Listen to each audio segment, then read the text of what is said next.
আসসালামু আলাইকুম রহমতুল্লাহ। সুপ্রিয় দর্শক, আমি আজকে আপনাদের সাথে এমন একটি দোয়ার কথা বলবো যে দোয়াটি আপনি যে কোনো বিপদের সময় পাঠ করতে পারবেন। এই দোয়ার জিকির যে কোনো সময় করা যায়। অসুস্থ বা উদ্বিগ্ন অবস্থায়, যে কোনো ক্ষতির আশঙ্কায় অথবা শত্রুর হাত থেকে মুক্তির জন্য এ দোয়া বিশেষ কার্যকর। এ দোয়ায় আল্লাহর কাছে সরাসরি কিছু চাওয়া হয় না। আল্লাহই যথেষ্ট এবং উত্তম সাহায্যকারী। অন্য দোয়ার মতো আল্লাহর কাছে কোনো আবেদন করা হয় না।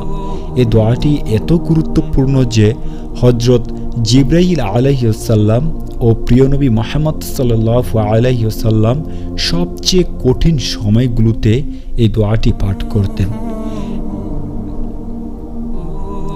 ইবনে আব্বাস রাদিয়াল্লাহু আনহু বলেন, যখন ইব্রাহিম আলাইহিসসালামকে আগুনের কুণ্ডে নিক্ষেপ করা হয়েছিল তখন তিনি বলেছিলেন, হাসবুনাল্লাহ ওয়া নি'মাল ওয়াকিল, ফলে তিনি রক্ষা পেয়েছিলেন। সেই জ্বলন্ত আগুন তার জন্য শীতল হয়ে পড়েছিল। মুহাম্মদ সাল্লাল্লাহু আলাইহিসাল্লাম তখন বলেছিলেন, যখন লোকেরা বলেছিল কাফির লোকেরা তোমাদের মোকাবিলার জন্য সমবেত হয়েছে, ফলে তোমরা তাদের ভয় করো, কিন্তু একথা তাদের ঈমান বাড়িয়ে দিল এবং তারা বলল, হাসবুনাল্লাহু ওয়া নি'মাল ওয়াকিল, অর্থাৎ আল্লাহই আমাদের জন্য যথেষ্ট এবং তিনি উত্তম কর্মবিধায়ক। সাহাবীরা এই দোয়া আমল করেছিলেন খন্দকের যুদ্ধের সময়।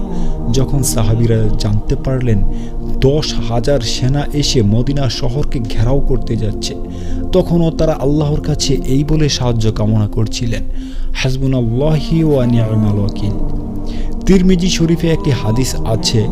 এই হাদিসটি যে পরিচ্ছেদে আছে তার নাম হলো বিপদে আপনি যা করবেন, অর্থাৎ বিপদে পড়া অথবা বিপদের আশঙ্কা থাকে তখন করণীয় কি।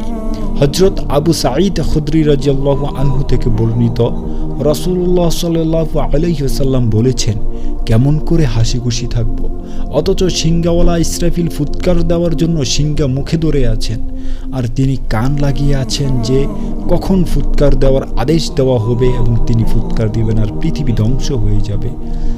একথা শুনে রাসূল সাল্লাল্লাহু আলাইহি ওয়াসাল্লাম এর সাহাবীরা রীতিমতো আতঙ্কিত হয়ে পড়লেন। এমনটি দেখে মহানবী সাল্লাল্লাহু আলাইহি ওয়াসাল্লাম তাদের বললেন, তোমরা বলো হাসবুনাল্লাহু ওয়া নি'মাল ওয়াকিল, অর্থাৎ আল্লাহই আমাদের জন্য যথেষ্ট আর তিনিই কত ভালো কর্মবিধায়ক।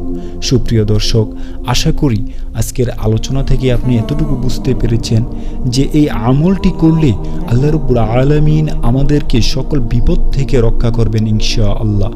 আপনি আর্থিক সংকটে থাকুন, পারিবারিক সমস্যায় ভুগুন, জটিল কোনো রোগে আক্রান্ত থাকুন না কেন, যে কোনো অবস্থায় মহান আল্লাহ রাব্বুল আলামিনের কাছে সর্বদা আমরা বেশি বেশি দোয়া পড়ার চেষ্টা করব, বেশি বেশি দোয়া পড়ব। আল্লাহ তাআলা যেন আমাদেরকে সদা সর্বদা বিপদ থেকে রক্ষা করেন, আমরা যেন সকল মুহূর্তে সর্ব অবস্থায় বিপদ মুক্ত থাকতে পারি। আল্লাহ রাব্বুল আলামিন আমাদেরকে সেই তৌফিক দান করুন। আল্লাহুম্মা আমিন।